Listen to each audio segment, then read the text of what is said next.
Welcome to the Wake.Show. As everybody knows, a show needs an intro. This is that intro. I am Fisher, your host, featuring Chris McCarty. Will somebody please do something about the coverage of the royal family? Welcome to the Wake.Show. As everybody knows, a show needs an intro. What did you get yourself into today, Steven? I got into some pretty good musical ventures. It sounds like this is coordinated. We also want to welcome in the sponsor for the first 15 minutes. That is Single Source Insurance. Make sure you track them down for your next quote on a home, your boat, your car, and that's singlesourceins.com. How are you doing today, Chris McCarty? Hold on, let me drink my water from my single source. Single source. My single source. No offense to anyone who might have a list. Love you all. So we've got on this day to get to. We're going to talk about the Tampa Bay Lightning today. They're backed into a corner. Yes, we are. In tonight's game. As a matter of fact, my new trivia night tonight at Ducky's is going to be pushed back until after the series. Hopefully, it does not end after tonight. Hopefully, it's not after tonight that I'm going, yay, starting next week. Yes. Although I can't wait to get out there and do some late night trivia. Keep going, Lightning. Keep going. Yeah, you know what? And that's the thing. We're going to let you guys know. We're trying our best because we are Lightning fans as well. We got a special guest, and we think that maybe, just maybe, that he might be the answer to getting us out of this slump that we're in. We'll see. All right. No pressure, Steve. All right. That's a lot of pressure. It all begins My with shoulders went right up. Steve. All right, you're the host of the Ford Thunder Alley there at Amalie Arena for the Lightning games, and yeah, it begins with you. All that energy, everything begins with you earlier in the day. Right on, right on. Starting about 2 hours before puck drop, we start getting the festivities going, getting everyone to understand what the do's and don'ts are really as we get going into pregame. Right. It's a good time though. So did you guys meet for the first time on this past Sunday, Chris? Yeah, that's exactly what it was. And it was one of those things, man. Like, you know, we're getting ready to go, and they're telling me, hey, this guy Steve, he's really animated. He's the guy. He puts everything together. You guys are going to get together, figure out cues. He's going to let you know when to stop. He's going to talk. Okay, great. And then when we met, I was like, yo, he seems like a pretty cool dude, just off rip. And so there was just like, I think you should be on our show. And he was like, all right, let's do it. And here we are. So do you organize all the stuff out, or do you have a handler that's bringing you from place to place out there, or when you're hosting, you also have to remember, I got to be here at this time, be here that time? Right. Well, we have a producer that's out there with us, and her name's Maddie. She's a really good girl. And what we're doing basically is there's like a lot of orchestration, especially during the playoffs. So what we have is the Lightning girls are going to do a dance. We'll have a drum line out there, and then of course that's all coordinated with the band, which would have been Chris McCarty that night if it wasn't for just the flood that came on through. Wait, did you end up not playing because of the rain? It rained all day. Yeah, man, that's what happened. Oh, no kidding. That sucks. Right? That's okay. There's no accidents. So here because of it. Like, so they didn't get a chance to move you in or anything like that inside? No. Oh. It's okay, man. You roll with the punches. It's like I say all the time. It's not about what happens to you. It's how you react. That's true. And I was just cool about it. And it was funny because Steve was like, he was oddly really okay with it. Well, what are you going to be, a prima donna? Great. Oh, come on, this stupid weather. Why God. do this to me? God, yeah, come on, man. And where's my poncho? No, not a chance, man. No. This poncho is clear. Right. I wanted a supposed to match with everybody. Yeah, no, so it was all good. No, that's too bad. Hi, everybody who's signing on. That's awesome. Everyone's here. Hi, Molly, Lauren, my wife, Ian, Chris Johnson, my cousin Daisha, Adam, Vinny, Darlene. Yeah, my cousins log on. That's awesome, man. Isn't it cool? You kidding me? Family support. Family. Well, it's funny because I'm sure with what you do there, you are all over social media yourself, and to promote what you guys have going on. Yeah, I right? do. Yeah, well, I sort of try to do things a little bit sparingly in some ways. For the playoffs, I'm definitely putting things out there a little bit more on Instagram and the like. But I sort of defer to the Tampa Bay Lightning and what they do. Their social media department's fantastic. They're hilarious. They're funny. Greg Wolf, I'm sure you guys know. Oh, yeah. I know. Greg Wolf third leg Greg? Yeah, Greg Wolf's going to keep you up to date on everything. He'll walk you through all the finer points. And I'm trying to just, do my role. My role is really peripheral, but when I'm on, he's on. It's time to be on. I heard and it. It's time I to go. watched it. It's time to go bananas. Yeah, I watched it. He's good at what he does, man. Thanks, That's why I got to give you. Hey, I can always give props, man. If you're not good, I don't say anything. So one of the kind of funny things, I've been doing radio or in the media for over 20 years, 25 years, and I never played to friends and family. You don't play to you have your audience, right? Yeah. But when I started doing the show back in November, and then as the Facebook algorithms changed in January, and they split Facebook into community and business, and so no longer did you see your fan pages you had clicked on and businesses that you were following. Their stuff was no longer coming up in your personal feeds. Yeah. So at that point, like, well, what do we do? I was like, well, we can't start the show on my personal page. Those are people who care. And then it kind of a light went off and goes, well, you're out here in this new space. You got to start somewhere. So if you can't get your own friends and family to join into the conversation, you're not going to get anybody to join in the conversation. Right. So let's start with Chris Fisher, 5, 4, 3, 2, 1, and go from there and see what happens. So, do you feel it's harder to perform in front of family? Yes. Yeah, they don't get you. They don't think you're funny. It's not even that. It's just like. There's like I want to do well in front of my mom. Like I do like the watch parties when they're on the road, not for the playoffs. That's Greg Wolf's show, but during the regular season, we're out at like trade wins or hat tricks. And if my mom shows up, she's like, "We just wanted to come watch you." Sweaty palms, sweat's dripping down my forehead. The Lightning Girl's like, "What's wrong with you?" I'm like, my mom's here. They're like, so it's your mom? I'm like, yeah, but it's my mom. I can't. I'm a reflection of her if I do poorly. Right. She would never think that. She's a very sweet first grade teacher, but she does see me as like, oh, good. Yeah. Yay, Teven love. Yeah. There he goes. Yeah. See, I think I feel you on that because a lot of it, and I've read this somewhere. I forget where I read it, but they were saying that genetically in our DNA, we all want the acceptance of our parents. Sure. We want their, and for me, because I play out so often with just people, I have no idea who anyone is. So it's almost easier for me to like, well, I'll just be me because, but when I go home, like next week I'll be playing in Gainesville, and that's where I started my whole career. Right on. I'm going back there, and it's just different because it's these people who saw me when we were 13, 11, and there is that idea of they still want to see you as that and not who you've become. And so there's like a weird mental, I'm just glad to hear you say that too, because it's like, yeah, man, like I don't know why I got to figure it out. I see Darlene's here. Darlene is somebody that grew up in my little neighborhood. I'm not talking about the neighborhood like the city. I'm talking about the little tiny neighborhood. Stark Lake Circle. I see her on here too, and it's funny, because if I'm here in Tampa and I walk out on stage at some concert, back in the 97X days, there's 20,000 people out there. I'm Fisher, and I walk out there with this Fisher. Hey, everybody! Who wants to party? Yeah. Fisher, right? If I go back to Ocoee and walk out of some stage and try to walk out there with that kind of moxie, they'd be like, bitch, sit down. You're little Chris. Right. You're David's son. Exactly. Sit the F down. Exactly. So, yeah, man, that's interesting. But I figured out, I don't know, like, I think the last couple of times I'm getting past it, I don't know, there's like a weird, I don't know, maybe it's like the hump that you get over. I don't know. Sure. I'll see how it is on Friday. We'll see what happens next Friday. So Molly says she has your wallet, Steven. She's downstairs. Did you leave your wallet downstairs or something? I shouldn't have. Did you find my wallet? Wow. Molly says, tell Steven I have his wallet, holding it hostage for Lightning tickets. You can't just give it back just for being a good person, Molly. There's got to be some kind of... Maybe it fell out. Or if that was the best pickpocket that's ever walked the earth. You guys have a great employee. She's like, I know what I'm going to get. I'm going to get some tickets. Tell her I said thank you, though. All right. So...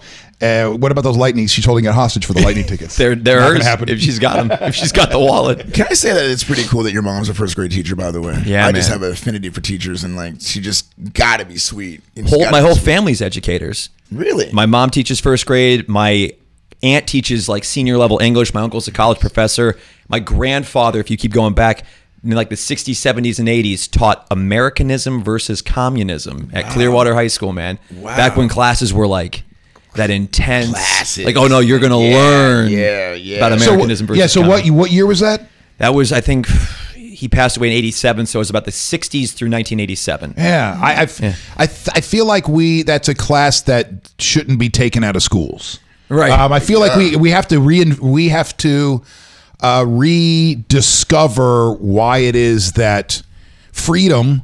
Well, I know we're not 100% free, and we can talk about that all day long. But freedom essentially lends itself to capitalism. All right. The more free you want people to be, the more free they are to capitalize on their own resources, you know. But I do understand, you know, trying to engineer the perfect society, and you know, you pool all the resources to the top and let the smart elite people make all the decisions for the rest of us. But the smart elite people aren't as smart as they think they are. I mean, they're extremely intelligent, don't get me wrong. Right. They have IQs in 160, 167, 172, but it still doesn't mean you know what's best for humanity. Right. I have a high IQ and I don't know any of that crap, man. I'm like, I don't know, dude. Don't ask me. I'll just play this all day. My IQ is 136 over 22, or 136 over 92. Is that? Well, let me ask you, Steve. So, did you ever feel the pressure of falling? It's like teaching music, or I grew up playing hockey and teaching kids hockey and things like that. But my mom was pretty adamant. She was like, I want you to go to school for something else. And when you get out, if you want to teach, go teach. And but she was like, I don't want you to go. She's like, I flat out don't want you going to school. Just, I'm going to be a teacher. But it's in our blood in some weird way. Like, I feel that desire, even like just doing little things like training at my day job, or even when we have new people on at the Lightning.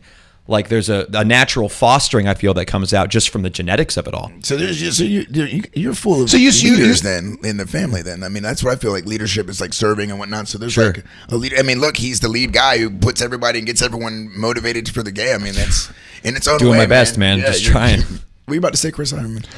No, so I was going to say, so when they go, something is in my blood, you truly believe that teaching is in your blood, in your genetics. Yeah. I feel it coming out sometimes too, where it's like, okay, this is just something that's innate that I wasn't like, I want to go teach someone today. It's like, no, let me help you with this. Like, well, let me help you build this thing together and we'll do it together. So I'm going to take it where I would take it. So do I'm going to take it down the Chris McCarty path. I am. Do you believe in past lives? Like reincarnation? I've been like on a real hippie trip lately. Like, I've been listening to like I've been listening to Duncan Trussell a lot lately, where he's like, "It's all love, man," and like that's. Call me a hippie. No, I'm not calling you hippie at all. I'm with it. Yeah, it's good. I trust. I mean, I bathe. The more and more I feel like what was I listening? They were talking about like let's say you have to go to the gym one day, and God knows you go. Stop, man. It's I promise. And it's like all those days where you're like, I don't want to go to the gym, and the day you go and you're like, I'm just going to not do this. I'm not going to give in to not wanting to go today. And you go to the gym. It's like you breaking through like an infinite number of lives of not going to the gym. So when you go, you feel better because like, oh, I've broken the chains off. And all those past lives where I haven't done it, or like multiverse, what have you. You're like, I've broken through it. I'm going to the gym today and it's happening. And you feel better as a result. I love this guy. I'm telling you. Going to the gym is like conquering the universe. I can relate to that. Going and walking into the doors of a gym is literally like conquering the universe to me. What did I say this morning? I said, I think we need to start doing this because it's going to be different. Yeah, and all I did was add on to my anxiety. I was like, oh God, not this again. But the reason I asked it, because I was reading a story. It's called Many Lives, Many Masters by Brian Weiss, Dr. Brian Weiss. And what he said is that, the story is he did hypnotherapy. And he had this case of this woman who was just all kinds of messed up. And this is, it's true, factual, millions have sold, been on Oprah. And he kept bringing her back further and further. And all of a sudden he was like, you're 2 years old. And she's like, I see this, da-da-da. I'm not going to ruin, that's, a disclaimer. I'm not going to destroy it. But then he brought her back even further. Next thing you know, this woman's just talking about, I'm in the year 17, blah, blah, blah. I see this person, I have blonde hair. I mean, she's going so elaborately with everything that she's saying. And this went on for a year and a half, 2 years. Her Egyptian life, her life in England, where she was one life where she was a fighter and got killed by her current boyfriend. There was all this stuff going on. And what he was saying is that when he was talking to her in this life, she didn't know anything about, Egyptian culture or whatever. But for whatever reason, she, after going back to the life, like she was able to talk about these things as if she learned that in the past life. So that's why I said about, you're like, it's in my blood. I wonder if maybe in a past life you were that professor and now here you are. It's in you. Like, I feel like maybe in a past life I was a preacher of some sort. I don't know. I just feel that way. Maybe because I talk a lot. Well, think about it even like from genetics. It's like literally in the life before this one, my mother's or my grandfather's, I was like, there was teaching happening, and then it's just passed on to me. So, Well, the way I see things, experience things. If there is such a thing as that phenomenon of past lives or whatever, because I see everything is happening at once, then to me it's not that was a past life of mine. I'm connecting to another current life of mine in a parallel universe where I'm more of a teacher or whatever. Although I'm very curious about the universe and I'm open to any discussion on this topic, I don't know what. All I know is I know nothing. All I know is I know nothing. But let me come back to the comments before we move on. Pat Largo, who was my guest yesterday, thank you, Pat, for coming in. It was great to have you on. And I'd also like to read something nice he sent to me afterwards because it has to do with the show. Right on. I listened to it yesterday. It was a good one. Yesterday? Yeah. Yeah, thank you, Pat, for coming in. But he says, I can't be a hippie. Hippies don't do coke. By the way, he's a stand-up comic too, and everything that comes out of his mouth is a joke. Okay. Everything, pretty much everything, including this. This is probably a joke too. So after being on the show yesterday, he goes, I finally got a chance to watch it in its entirety last night. Man, you made me look and sound good. The topics you choose were great, and watching you host this show from my audience angle, you need to be doing more of this and or TV work. Closed my eyes and it was like listening to you on the radio. I had that good nervousness and then you made me feel comfortable. I love the way this looks and sounds. It's like watching a show from Comedy Central or HBO where they have guests on and cover topical subjects. This was not only a lot of fun, but just looks like this can be taken to a higher level. This is so good. Thank you, and I hope to do it again or at least hit the course in the near future. Thanks to you and Cords as well. So that made me feel good because Pat Largo is somebody that I worked with for quite some time in radio, and I appreciate his perspective on that. And it made me feel comfortable. When he said this is like, it feels like something he would see come out of like HBO or something like that. That made me feel good. Yeah, what we're doing here. Yeah, I think he's on it. We both know it. It's just as long as that you and I and Cords, we just keep on believing and knowing that there's a reason for it and it's something positive that that we're bringing to the people. Of course, it's good. It's something good. Of course, it'll go. I have to tell you, Chris, and everybody else, I don't know how long this show's going to last today because something's happening in front of me. I don't know if Chris can see it or not, but you see, the layers have all disappeared. I am seeing that. Over here, this stuff has disappeared. Something else popped up, and it's like every time I make a move like in our software, it's gone. It's slowly erasing everything. I'm gonna be like, one shoulder. What's going on? We were talking about IQ a second ago, and Todd T. Riley says just because one has a high IQ doesn't mean they have a connection with what's good for humanity and others. Agreed. That takes great compassion, empathy, and humility. Being smart doesn't make you Jesus. Yay. Who said that? That was Todd T. Riley. Thank you, Right Todd. on, Yeah. Thank you, TTR. Some T2R. I'm with it. T2. All right, let's hit a couple of things before we move on with some of the stories of the day. We will get to, let's get to On This Day. Oh, I don't even know if I can turn off our... Yeah, I can't hit any buttons over here. Hey, by the way, Single Source Insurance, you are a sponsor for the whole show today. Yay! Everyone gets one day. Yeah. I love it. Yeah, I'm almost afraid to even make this move. Oh, wait. Oh, yeah, that made it worse. So what y'all don't see is things are flashing. It's just, I don't know. So let's just read from, Okay. we can, No, you want me to do it? I can do it. We're We're good. just not going to touch anything. I agree. I can still switch. All right, I can switch cameras, and that's all I'm touching. It's now black. half the screen has now gone black on me. Woo. And speaking of which, today we saw On This Day in History, 1982, Ebony and Ivory. Being together and perfect. That's me and you. Look at that. Look at us. Perfect harmony. On this day. Well, you've got the harmony. I don't. You've got the ivory. You got that. Without the black keys, the white keys, and the piano would pretty much be stuck playing Twinkle, Twinkle, Little Star and Do, Re, Mi. Well, If you want anything more interesting than that, if you want a song like Yesterday, for instance, you're going to have to get the two sets of keys working together. From this little insight, Paul. So that came from an epiphany. Awesome. I never knew that came from. Cool. I didn't know that's what he came with. That's good, man. Good to know. So from this little epiphany, Paul McCartney crafted the biggest hit record of his post-Beatles career, Ebony and Ivory, recorded as a duet with great singer, the great Stevie Wonder. Ebony and Ivory took the top spot on this day in 1982, and it did not relinquish until 7 weeks later. I read that was a powerful moment for me as a kid. 1982. I would have been 9 years old when this song came out, and I loved it. You know, my family, even though we were from a southern town, my parents are from upstate or Western New York, and we were raised that we were all God's children. You know, there wasn't any superiority talk or racist talk or anything like that in my household. I think my dad had a streak in him, you know, but I think he kept my mom kept that at bay. So your dad used the N-word. I would imagine somewhere along the way. He didn't use it around me. I never heard him say it around me. But I was also like on Team Mom. You know, in the household, I was kind of on Team Mom, and my other brother, or at least two of them, were on Team Dad. So I think around him is when he would kind of let loose on whatever. I mean, I'm not talking about racial stuff. I'm like anything that's crass and inappropriate. You know, gotcha. And then around me, he kind of he knew I'd give him the same look my mom would give him. That's cool. I think everyone's racist, to tell you the God's honest truth. I think we all do. You said that before. Can we talk about that for a second? Sure. I'd like you to clarify what racism is, because when I hear that, what I immediately think is, I think that we all of all race. No, I think we all have prejudices. We all have prejudices, but I don't know that we all have a superiority complex tied to our race. I think this is what I think. I feel like these stereotypes that every race has, I think every race doesn't like those stereotypes. You feel what I'm saying? Like okay, we'll start with black people, because I don't want to just talk about black people because I'm black.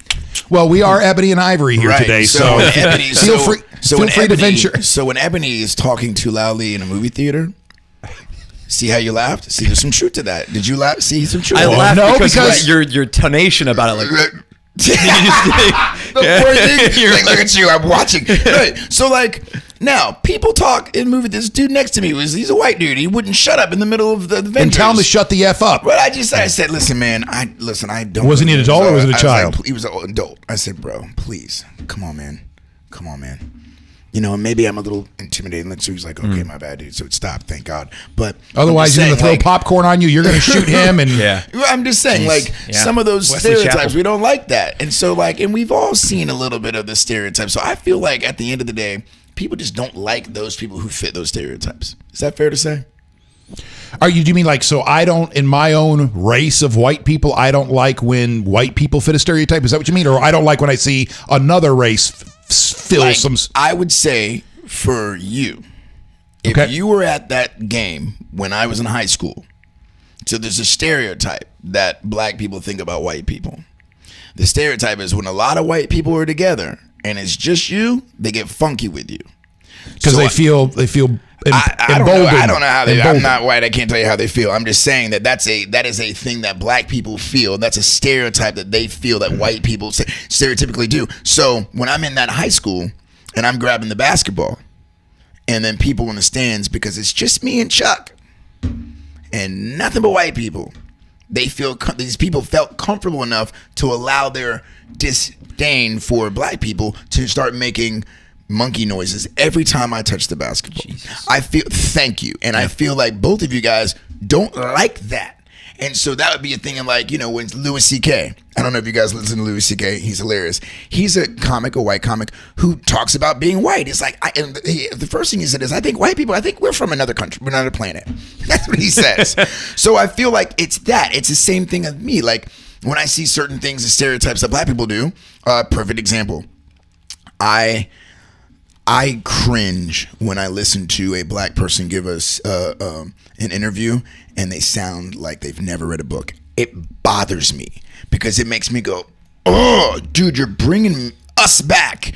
Like I was watching this interview. I'm not going to say the name. I just watched the football player, right? And the guy's asking him interviews. So what were your thoughts when you made that touchdown run? Man, I just saw that hole and I hit that bitch. Right. Be me. I'm just. Well, I know. Well, Chris, you were raised in a private school. That's the moment when I go, man, sometimes my people, what are you doing? And so that's what I mean, where it's like, think that we all kind of have a prejudice against everybody. Okay, Fair? Is that, you understand? Did I explain that well enough? As the ivory portion of this show. Right. So in that moment, when I'm watching television, now I don't come from a racial background, racist background. So in that moment, when I see that player you're talking about go, sound, we'll say ignorant. Is that fair enough? Sound ignorant in that moment? Yeah, okay. you said that. That's good. Sound ignorant in that moment. There's not this. There's not a feeling that comes over, a positive or negative feeling that comes over me one way or another of, oh, well, of course he's going to speak like that. It's a black guy. Or, of course he's going to speak like that. He's a football player. And there's some that think that. But those numbers are getting smaller and smaller and smaller. But I'm just saying, there's those that think it, therefore the stereotype, and therefore when they're speaking, it's not a positive thing they're saying. Like, what do you read? Molly. Molly's Jewish, right? You knew that? Yes. So she goes, I've gotten you don't have a Jew nose. Oh my God. She's like, I'm Jewish, but you don't have a Jew nose. So we've all, and that's what I mean. So but that's ignorance. That's not evil. That's ignorance. It's ignorance. It's also the prejudice. It's also like the stereotype, and that's what I mean. Like that. Like it's an ignorant thing to someone to say. But I've been there. I've heard people talk about. They were talking about I was in the gym. I had my headphones on, and there was 3 white men. They were a little older. I would say probably in their 40s, 50s, and they were talking about. Hey. I was just trying to tell you the story so you guys can follow me here. And they were speaking about an individual who was performing sports at the University of Florida. And the thing that I kept hearing that just stuck out was they're like, he just speaks so well. And I was like, huh? Yeah. And so it's just like I haven't heard that from anyone speaking about someone who is of the same race. So it's like it's almost like it's not the norm. So stereotypically, people expect this, and that's what I'm saying. So I feel like in the end, people just don't like the prejudice. They don't like when someone fits into that. Do you feel what I'm saying? Well, did you notice how long were you in Gainesville?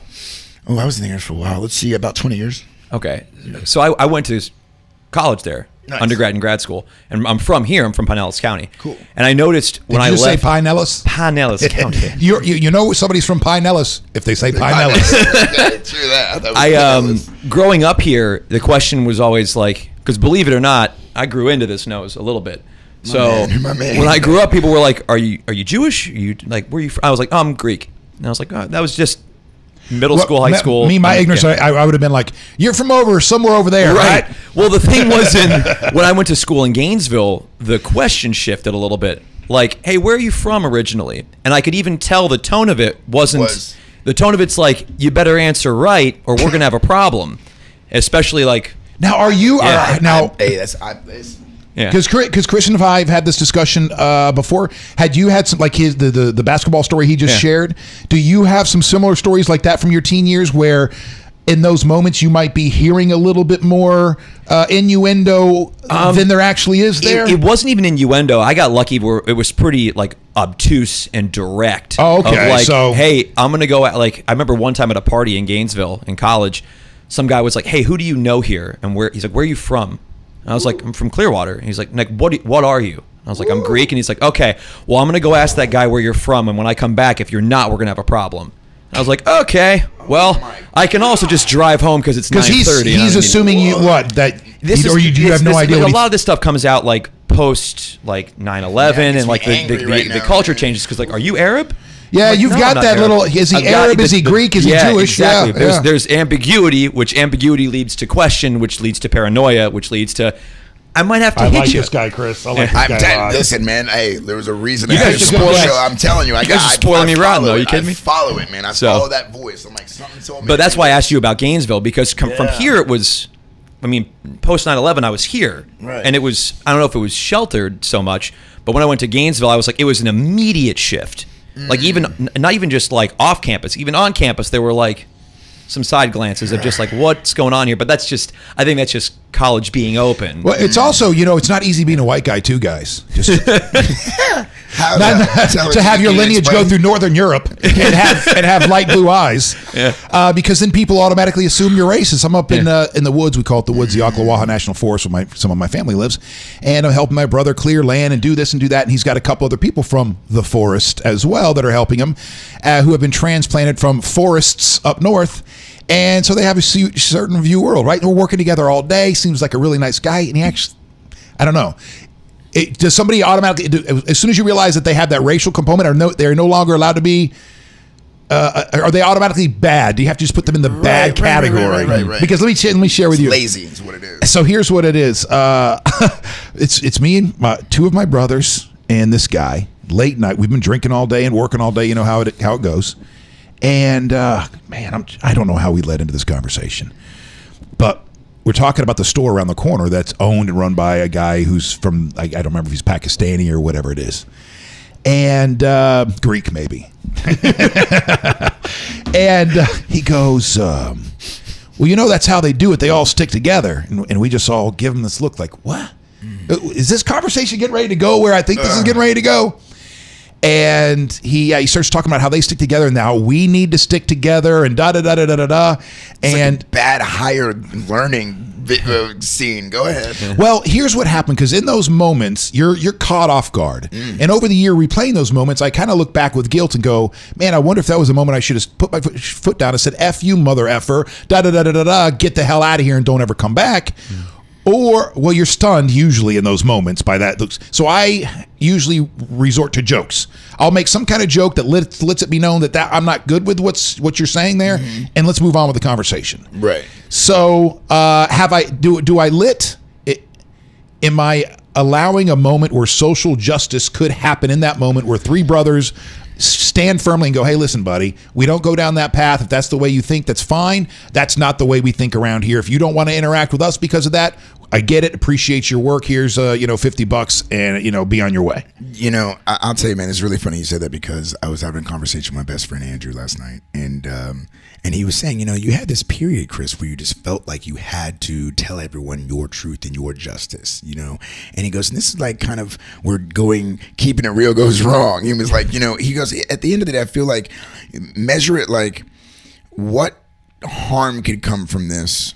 And if anything, versus good. And if it's like, listen, you're not going to really get anything out of it, but if it could really mess things up, just, because again, I think there's some truth to that. There's some truth to that. Like one of the lines one of the lines that I would go to on the golf course, and it's been years since I've had this, but it popped up a couple times. Playing with people I don't know, you're on the golf course, you get a couple holes out, you got a couple of drinks in you, and all of a sudden, like you were saying, people could get comfortable. And all of a sudden they assume because I'm white, my blue eyes, and nice TV hair and teeth, that I might think I'm superior and it's attached to my race. I think I'm superior, but it's not attached to my race. Right. Yeah. So, I like it. That's a good one. So the joke would be, it was a very simple line. It was very effective. And that's when the first time a guy would throw out some kind of a joke in a category, whether it was, black, Jewish, woman, I would just look and go, what the this 1952?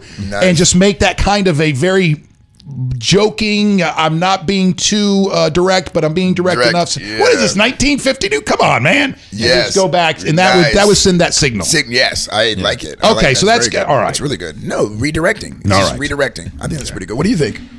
Speaking of redirecting, no, that's all I'm changing. Yeah, but as far as there's those moments where that's exactly what I go to, and I'm sure it's like you have to introduce levity, because levity essentially becomes like Teflon, where it's like it won't stick, and it's just like, oh, away it goes, and then you can kind of move on to another topic. Because is the golf course the place to direct and address all of those things? You're going to ruin your day on the golf course. Right. Yeah, I got to kind of address it later, and I think maybe that's sort of the beauty of text, is like later on in the day you can be like, hey man, maybe next time we kind of pull it back a little bit, where you have a little bit of a partition between you and that person. I like that. Where you have time, so you throw out the joke like I threw out, kind of to stop the moment. That's it. That would be the equivalent, I think, of the dog whisperers. Kind of to stop that moment. Yeah. And then later, calm down, because in that moment too, I'm not calm. As soon as that moment happens, it bothers me very quickly. Right. So it's not going to be this, hey man, let's talk about your thoughts on this. It's more like, all right, let's go, you ignorant piece of shit. Right. And if we can continue that hippie train, like it's got to if I try and combat anger with more anger, you're going to escalate. So I try to back up and then again, hippiness. It's like I'm going to try and bring it from a place of love, because that way it's like, all right, we're moving you in the right direction. Like I just want to tell you, like, hey, like just easy next time, because we all want to have a good time out there, and like let's not go down that path. Yeah, because you're a good guy. Right. That kind of angle. Yeah. See what Andrew was telling me. He's like, look, dude, like, you know, you're about to be really, you know, out there even more than before. He goes, I feel like that's the moment when you do take that stand and be kind of like Kanye. Like, I don't care what you say. I'm just gonna, you know, like there have been moments where, of course, uncomfortable situations where, of course, I want to be like, dude, I'm not with that, back away.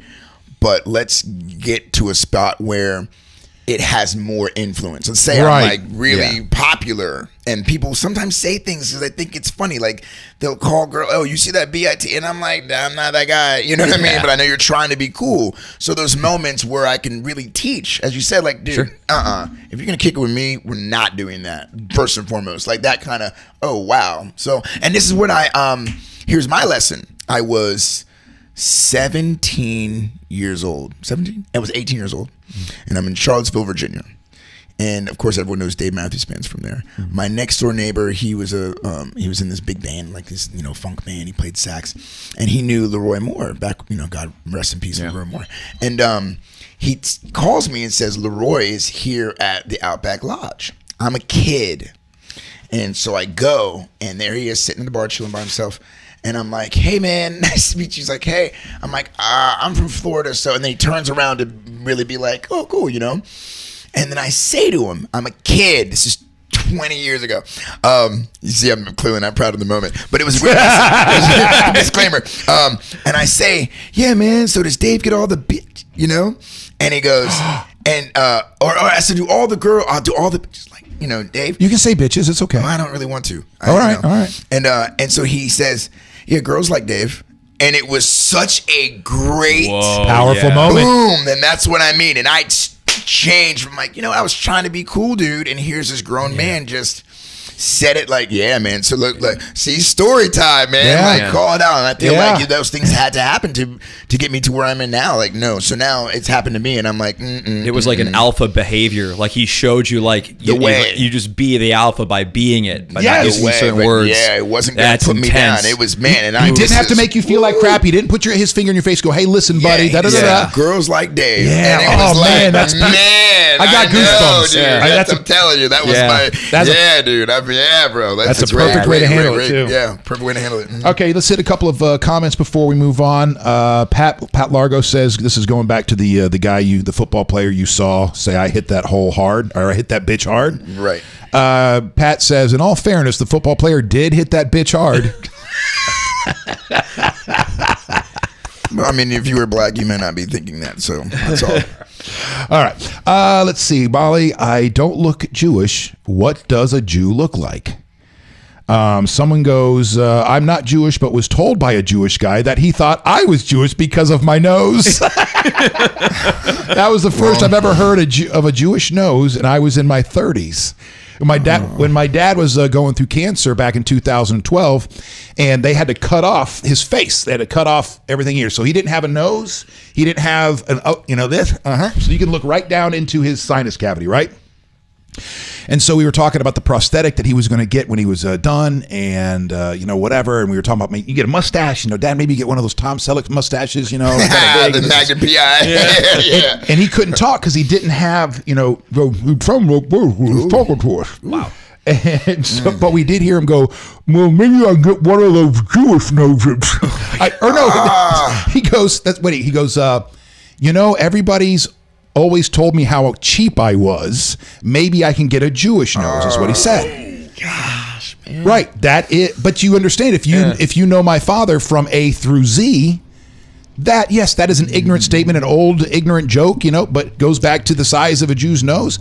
But he wasn't being mean in that moment. He was trying to bring levity to the situation, and by being inappropriate. But what's interesting, and we talk about like times, right? So your dad and my dad are pretty close in time, right? And I know my dad's not racist. I know he was walking with Dr. King and had bricks thrown at him. I know that he was run away from the Italians. He told me these stories, and I know that. And my dad will say, he goes, any black person who is born around that time has mental issues. Like he just said, look, we are off. Kind of PTSD. Well, yeah, associated, you gotta I like, imagine. hoses being at you, dogs being like just sit. It's just I couldn't even imagine living like that. So but my dad was one time we were talking about some business situation, and someone was like, really trying to not pay me, and my dad, he was just kind of like how you say your dad. He's like, dude, is he Jewish or something? And I was like, Dad, you know what I mean? But and so I feel like maybe again the times, like these people are just different people. Like you said, the time. I guess the neighbor who said, I wish yesterday, like I wish we can go back to times and we can just call people by their ethnicities or something. Like it's a time. So it's like I hear that and I'm like, but you're like, but my dad wasn't. I'm like, man, I can relate. Maybe it is just a time thing. So as it keeps going forward, it'd be interesting to see how we all react. Hopefully we can get off the sensitivity aspect. People are just way too sensitive. I'm just changing. I don't know that you could wish that away, but I think we have to address it. I think, the snowflake analogy, I know that we've come back to it. We were talking about that the other day. But if we are living in these hypersensitive times, I know it's one, Pat Largo, who was sitting there yesterday, a stand-up comic, is annoyed by the times we live in because he is so passionate about censorship and freedom of expression and speech and so on. And so he went on a tirade about how he's offended by you being offended at every little effing thing. You know what I mean? I'm offended that you're offended by every little effing thing. But doesn't that perpetuate the same deal, though? Same in its own way. No, I'm not trying to call Pat. I'm just, wouldn't the move to be like, well, I'm not offended that you're offended? Wouldn't that be kind of, because if I'm offended that you're offended, well, then it's giving you more power to be offended. But if I'm not offended that you're offended. Like it's like I'm above that. Like to be able to have the wherewithal and the ability, the skill to. I got this from Fight Club to let that which truly doesn't matter slide. And I feel like that's what we need to start getting back to, dude. But I understand what he's saying. I get it. Trust me, I get it. It's like, dude, really? Perfect example for me. The things that popped up just when you said that. I forget the guy's name. I'll figure it out. But he gave this speech on BET after getting an award, and everyone loved it. And Justin Timberlake, commented, "This is great," blah blah blah. And then everyone got so upset because Justin was really just being positive and saying something cool. But then everyone's like, "Oh, you're taking black music and it was like, so now he had to give some apology. And here I am, a black man, being like, why is this dude apologizing for what? And that's where I feel like Pat's what he's trying to say. By the way, By the way, Pat says it was just a punchline. I'm not really offended. Okay, well then we just there we go. Anyways, but back to what we're talking about. The whole thing. I feel like there is a level of people being just a little too sensitive about just. All right, but the way that I look at that is not that, hey, you're being too sensitive and you need to change it because it's affecting me. It's more like, all right, seems like times are changing. Yes. And so to use that snowflake analogy, you can sit there, not you, Chris, but people can sit there and make fun and call these kids the millennial generator, whatever. You're snowflakes, you're too tender, da-da. But remember something about snowflakes. Enough snowflakes turn into what? Enough snowflakes turn into glaciers that change the literal face of the planet. It's true. All right. So if times are changing and we're moving into a time where people are like, listen, we're no longer are those that alpha that used to be able to come and go, you do this, you do that, is no longer. You have to be the alpha like Leroy you were talking about, or Leroy. What was his name? Leroy Moore. Leroy, where you are just calmly acting the way you're supposed to, and then those people around you take notice and follow suit. You're not trying to control everything. No, you do that. This is the way it's supposed to be. I see it this way. I'm right. Da da da da. And so, I don't know. You know what I think's happening? Honestly, you see this pendulum. Thank you. Yep. So we were insensitive, and now we're all of a sudden the yin and yang, find the masculine and the feminine. It's going to come right back to equilibrium. We're going to figure out. So maybe you are both right. I think we may just be in that time where it's hypersensitive, and so we have to. You can A/B it. We see not sensitive, hypersensitive, and then we find the middle ground to that. Yeah. So maybe it's going to take something's interesting significant is going to happen, and it's going to be like a hey, stop. Maybe someone's going to call Wolf and get like, hey, actually, that's not what happened. And then it's like, who knows? Maybe it'll turn on the people who are constantly saying, who knows? It'll be what it'll be. And I don't know if this is what's happening, if it's just one of those phases in history in our evolution. Yeah. But because it's hard to gauge things even on a full scale of the length of our country, because we've only been around 250 years. So you go back to, say, times of longer civilizations going back to ancient Egypt, which I know it's not the easiest thing to study. But one of the things that we can see are these times, like he was just saying, where the masculine is in control and there's more dominance, there's more war, and and there's times when the other side, the femme is and there's more peace and curiosity and learning and So maybe it's kind of the ebb and flow of humanity. I don't know. But I do agree that I feel like some, maybe the millennials are a little, they're just different. They're just different. You know what I mean? Sharon says that Justin Timberlake said, "We are more alike than different." And then there were the response from some black people were, "How do you know what black people are like?"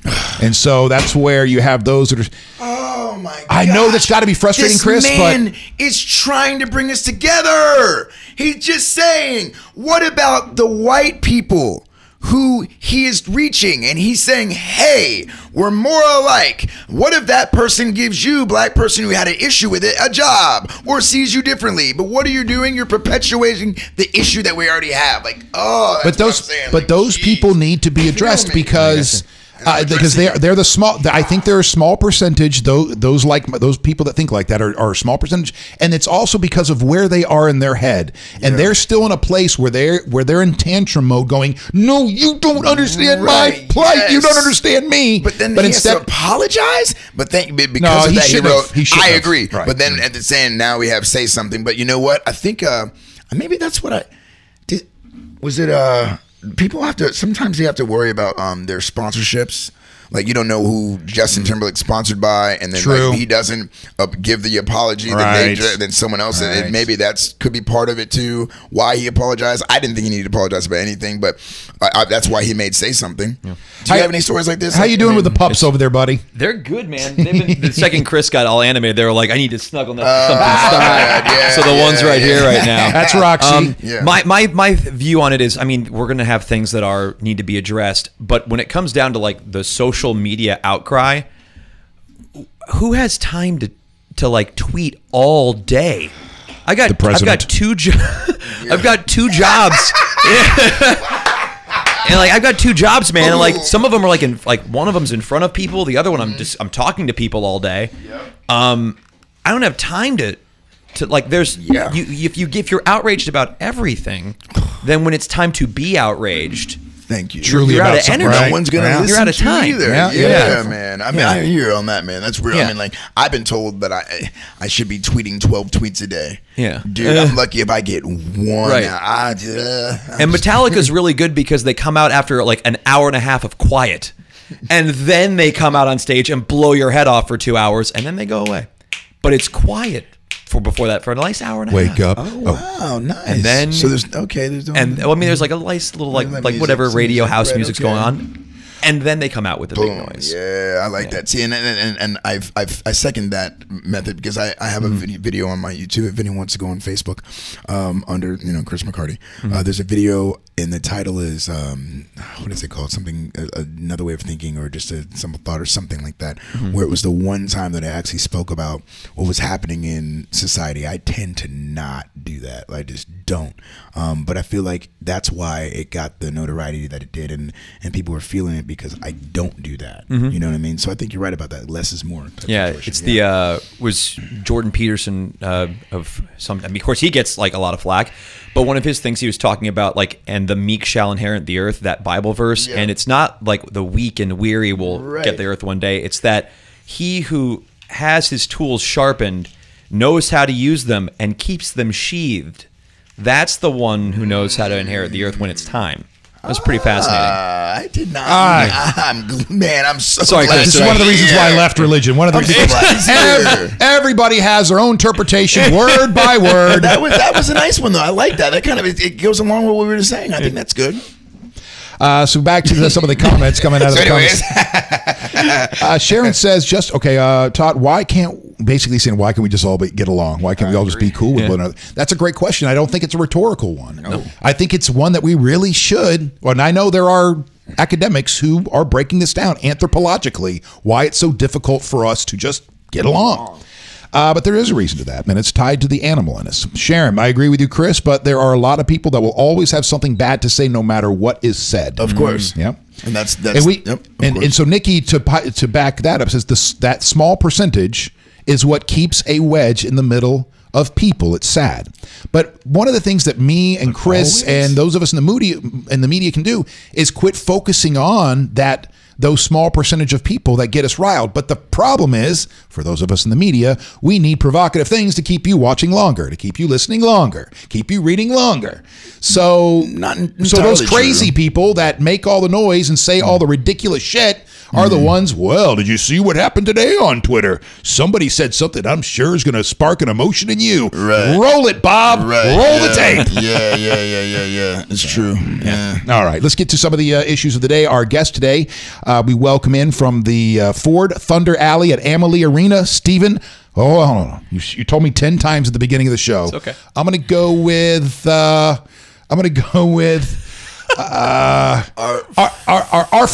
Arferus, you got it. Arferus. I liked watching your hands like, oh boy. He was like, oh boy. Please. So, man.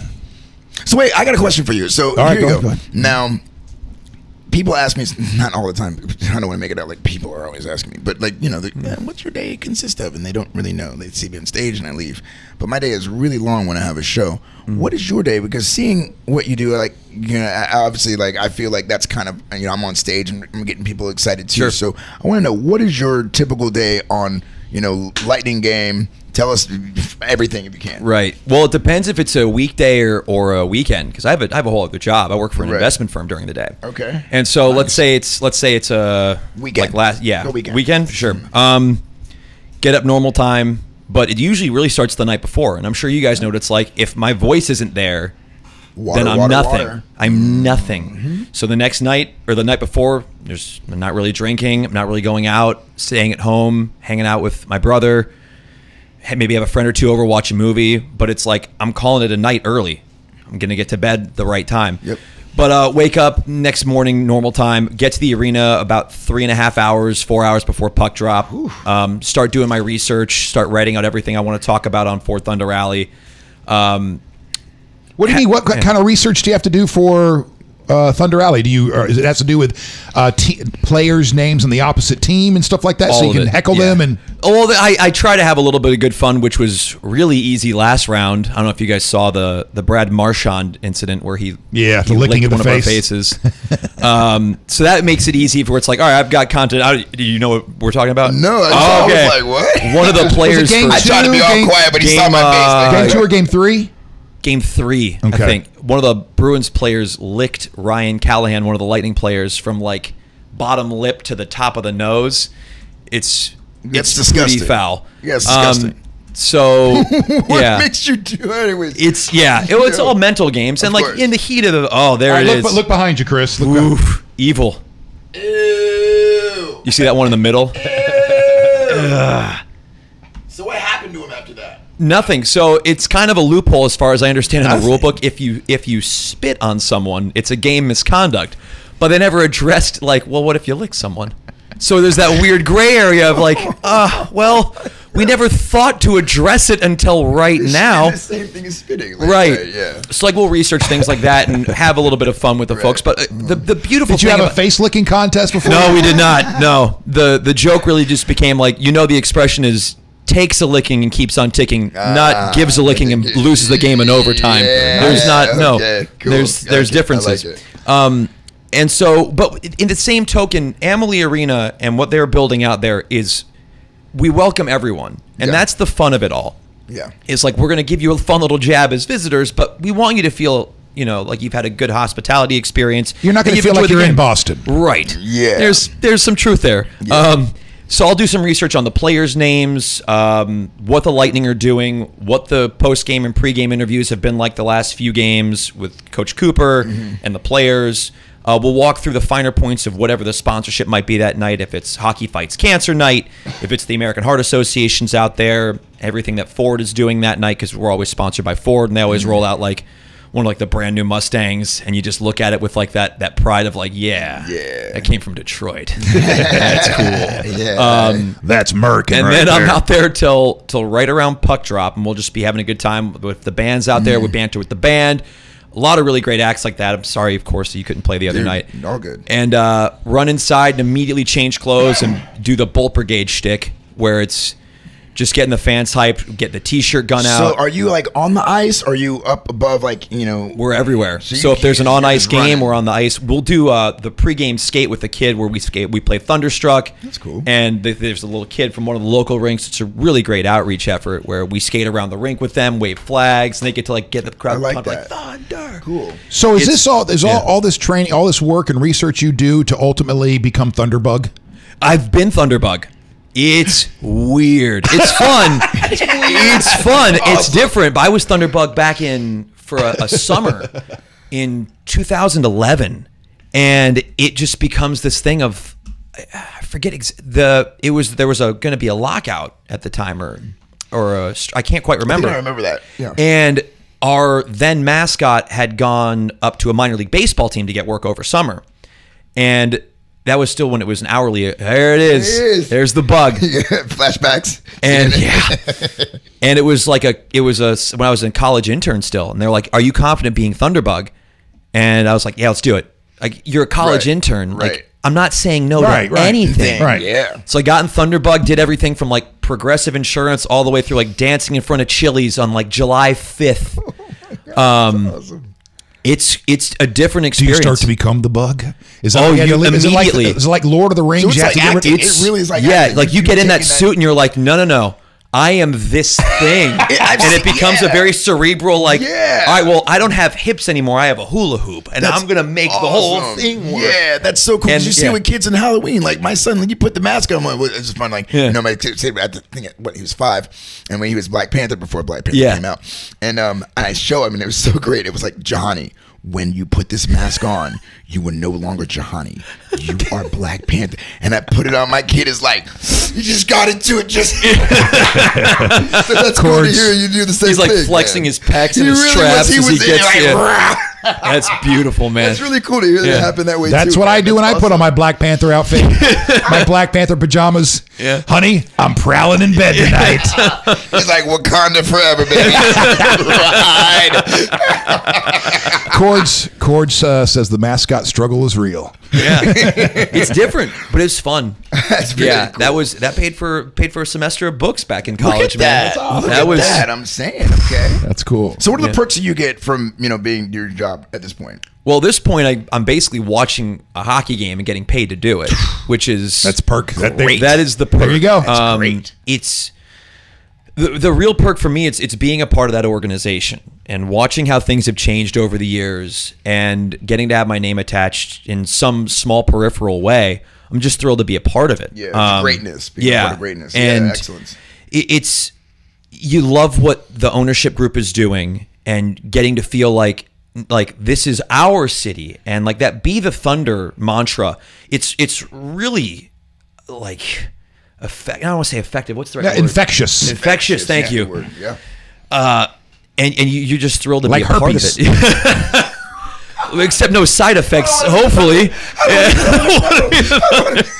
Thunder. Feel the thunder. And you get to Lightning watch in the thunder. and you're watching Water Street and you're watching all these things develop and the USF College of Medicine down there and everything's starting. You're literally seeing things go from the ground up. That's cool. Yeah, I like That's that. my big perk. Yeah. Cool.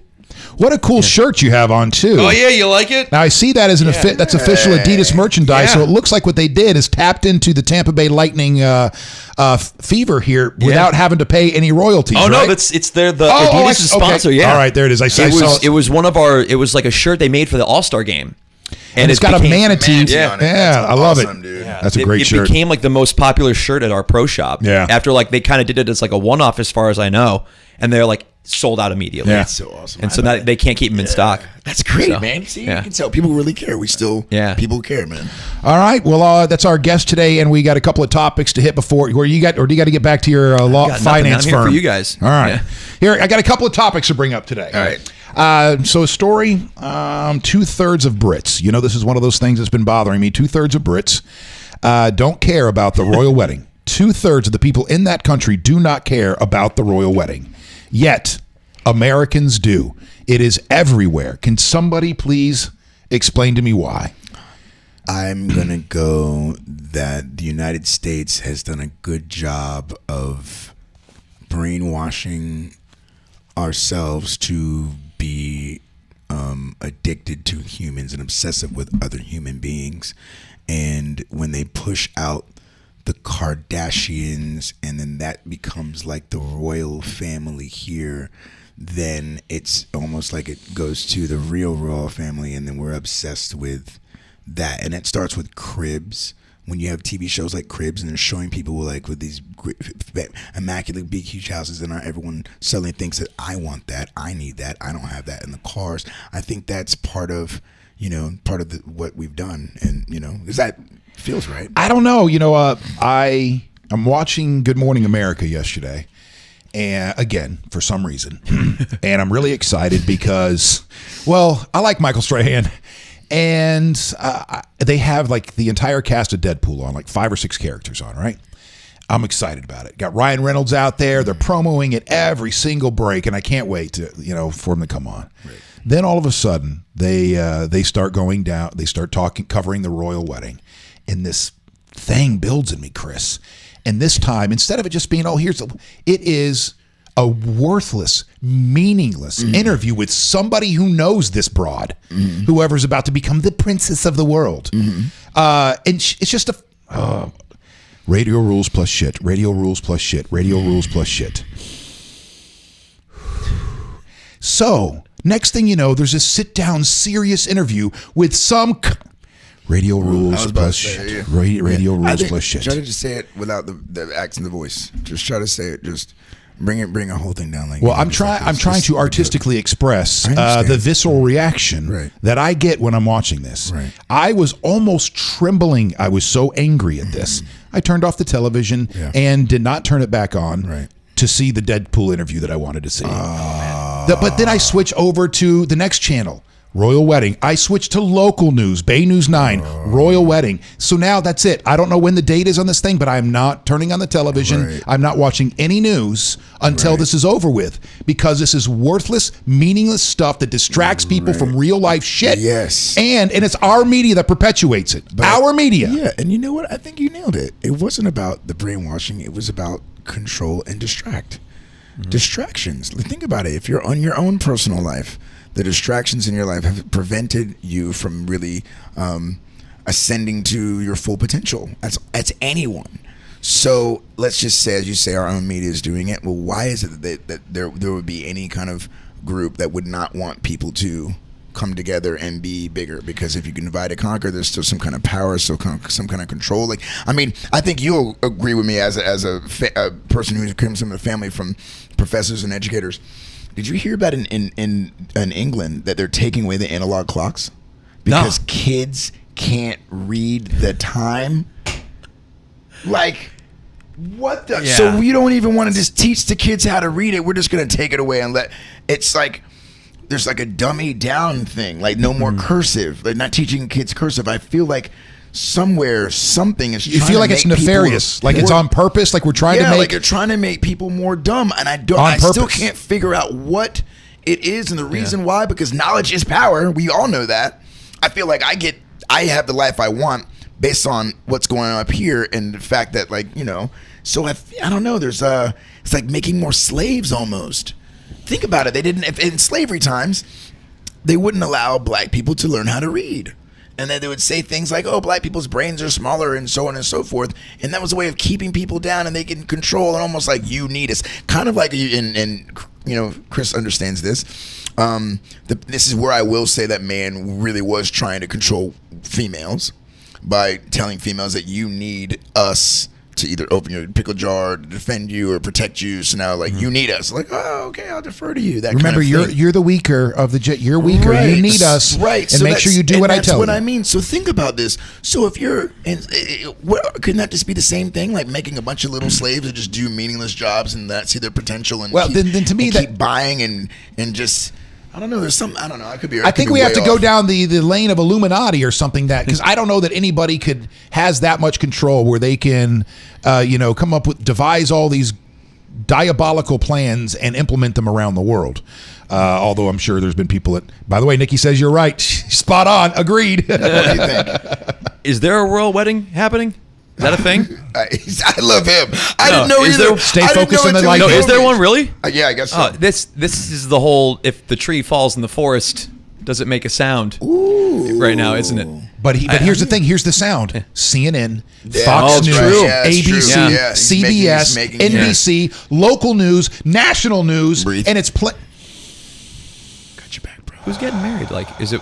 I guess. Harry. I guess. One Okay. of them, I don't even know. I'm just. I know her name's Harry Merkel or Williams, Margot or I something don't like know. that. Right. So I came up with something, because here's the thing. I don't need to come up with the real truth. I just need to come up with a good enough truth that it calms me down.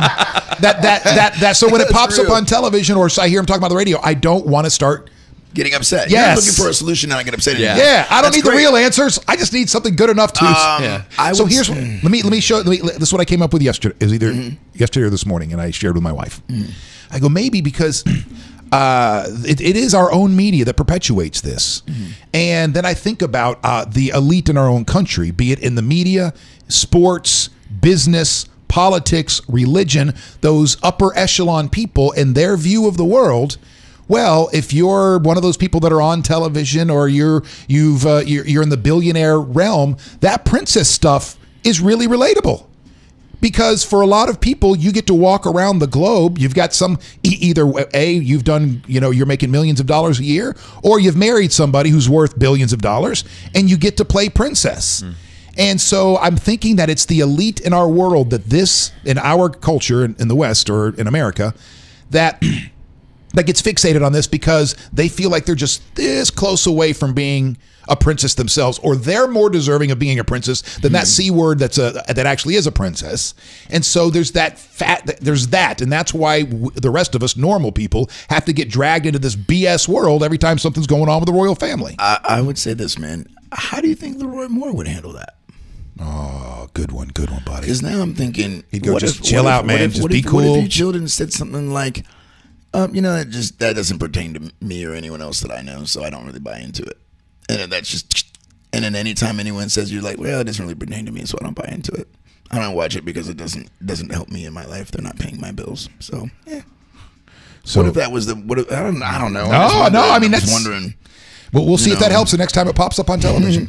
We'll see but I feel like what I'm upset is that you didn't get to watch. You chose not to watch.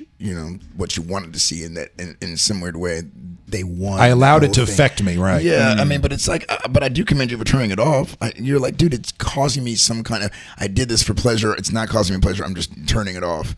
But yeah, maybe that's it. Maybe just for yourself, just be like, you know what? I don't agree with it. I don't understand. Like, it's the same thing with the Kardashian stuff. Look, I just don't buy into that. I don't think it's. So maybe I'll never understand. You and I will just never understand that taps into a certain part of some humans. But here's the thing. What if, just like we're talking about the pendulum moving, and what if you and I would be the change? What if this show and the way we are and how authentic we are and how against the grain that we are, what if that becomes the new norm? What if we're starting some new movement? I've always thought that. Well, let's test it. And I feel like you being as passionate about that it could spark someone to be like, yeah, maybe he's right. And me being so chill about it and being like, yeah, maybe it's just us doing that and we don't talk about the Trump stuff that we just do something different. Maybe people are going to get tired of that at some point. You're right, Chris. I'm going to take your advice. We just keep on doing it. We just be like, I think you and I should get married and we'll see how they cover it. Yeah. Bro, we are married on this show. That's how we're All right, let's get to some comments before we move on to the next story. It's they say it's the time. Okay, hold on. Sharon says it's the time factor. They tell you the information that is important, and there isn't time for anything else. I don't know. Molly says it's been so talked about because of who Harry chose, an American woman who is half black. She just made a very interesting. That's news. That's news. Yeah. And so now we go one step further. This is so great. Let's see the positivity in that. You son of a gun! So if you got a royal dude who's going outside the race, what if they were specifically made for the evolution of us all seeing each other as equal? And if the royal dude sees this and he doesn't care what the lineage may have been, it's just he really does love this person. That's what I needed. What if it ends up bringing that light and love to everyone. That's really the kind of thing I was looking for. But we didn't know it until. Thank you, Molly, for thank you, Molly. And if you still have my wallet, you can you can take the Chase card out and go on Amazon for like 5 minutes. Anything under like 100 is okay. Back. Yeah. You're coming back again, brother. You're coming back again. That is perfect. You can keep my wallet, Mama. But I think that makes perfect sense. I think that's I like that. I like to hear that because I feel like that's where we are going. I feel like and I've said it a lot of times. Like, there's a movie I watched called Waking Life. Amazing. But there was a segment where the person was talking about the pendulum in time. Like, back in 200,000 years ago, we had the hominid, and you just had like Cro-Magnon man, and it was this class of people. And as the pendulum switched, you started hearing about more individuals taking over. And so now what's happening, selfie nation, so to speak. But what if back then it was tribal, and you spin over here, it's one big tribe? And so I'd like to think that the things that matter, truth, integrity, honesty, which is the same as truth. I feel like what if we as a people are going to start moving towards that? So maybe, because when someone said it'll always be that way, I literally said always, like, I can't, maybe not in this lifetime, but going back to, I'm not going to go there, but maybe in the future, maybe that's part of what we're here to do, Ebony and Ivory. I mean, the fact that he was saying you need all keys to make this song. Yeah. Well, you need all of it to make this. So I feel like, there's a reason I'm on this with you, because maybe there are people that don't have enough, have black friends or interaction with black people, and I can kind of show that, hey, this is how black people are, because I'm black, and this is how black people can be, and this is how white people can be, and this is how Greek people can be, and it's just, I feel like we're slowly moving into the all, and dude, awesome for Prince. Dude, I like the guy more because he just followed his heart. He didn't fall in love with the race. The Prince? Yeah, he didn't Harry? fall in love with the race. He fell in love with the person. Well, and that's, good job. Man, I'm with it. Thank you so much. Thank you for that, because I really do think that's going to help. One of the indicators for me that I think what just happened is going to help me not want to punch my television is, as you were explaining it, I started to get a little emotional, like tear up just a hair, and to me that's an indicator that there's a shift happening. You're like, okay, the perspective is changing just enough, and so we'll see if I go to punch my television the next time I turn it on. Yeah, because now you're going to be telling yourself like, hey man, this dude is helping evolution. Call a spade a spade, man. Absolutely. Well, let's keep racial stuff out of it, but that's what I mean. Like, what if it's just going to go back into just people? It's about people. It's just people marrying people. So Cord says, well, ask Disney how relatable princesses are. Touche. I guess it's just one of those things I'm not going to get. Oh, can we have our equivalent then? Can we have our equivalent where somewhere around the world there's a family of X-Men that are showing off new superpowers every single, every couple of years or something like that. Someday. I like it. He's got his fingers around someday. Cassie says, my British friends live this. I don't know if she meant to say love this or live this. Always a boost to their economy, she says. And according to the story we just had, 2/3 of Brits do not care. All right, on to the next story. This afternoon, sometime here in the next hour or two, Pam Bondi, the Attorney General of Florida, is going to make an opioid lawsuit announcement. And so this is something that's been in the works. It'll be interesting to see the details of it. Let's see. According to reports, Bondi has been working for months to find a team of lawyers to sue drug makers and distributors accused of causing the state's heroin crisis, which has killed thousands in Florida. So she's going to make that announcement this afternoon. I know this is something that strikes close to home to a lot of people. Myself and my family. Chris, Chris personally. Now, some people are. It'll be interesting to see how this plays out legally, because how we feel about this doesn't really matter. It's about the law and if laws were broken or not broken. And we know that these pharmaceutical companies did not care too much about us when it came to these pills. They knew the addictive qualities, and so did the people who were the doctors who were prescribing them, a lot of them, and did not care. You're making this choice as an adult. You want more pills. Here's more pills. It's just more money in my pocket. Who cares what happens to you? So if there's any laws that were broken along the way, we're going to find out later on today, or anything that's suable at least. I don't know if I want to go down this path. This is a story about it's coming out of TampaBay.com. We can do. Yeah, let's go down there. All right, we'll go down this. I want to tell my little story. All right, so Tampa pair joins Arthur Nadell and Lou Pearlman on list of financial rogues. So I like the way the story was written, so I'm going to read it as is. The motives behind some financial crimes are easier to stomach. The impoverished mom steals her neighbor's credit card to buy groceries. The owner of a struggling auto repair shop jiggers the books to pay less taxes. A drug addict pawns a stolen lawnmower to feed his habit. Criminal for sure, but the rationale is understandable. Financially desperate people making bad choices. Then there's the criminally greedy, the already rich who can resist temptation, who can't resist temptation, the privilege to risk everything for a few more dollars. Less forgivable. And now you can add Tampa Bay's Andrew Burke and Walter Chet Little to that list. For 2 decades, Burke and Little worked hard to rise up in their respective fields. Burke, with his MBA from Northwestern University, founded a trucking logistics company, Freight Ready, that he had later sold to Hillsborough County-based Blue Grace Logistics. He joined Blue Grace as an executive and helped the shipping management business become Inc. magazine's 20th fastest private growing company. Little was a $400,000 a year partner. Could you imagine that? Could you imagine that what you do for a living, you're making $400,000 a year, and it's not good enough? No, not at all. Well, you're in finance, so no. Well, you're in the financial world, so maybe $400,000 to you is nothing. Oh God, are you kidding me?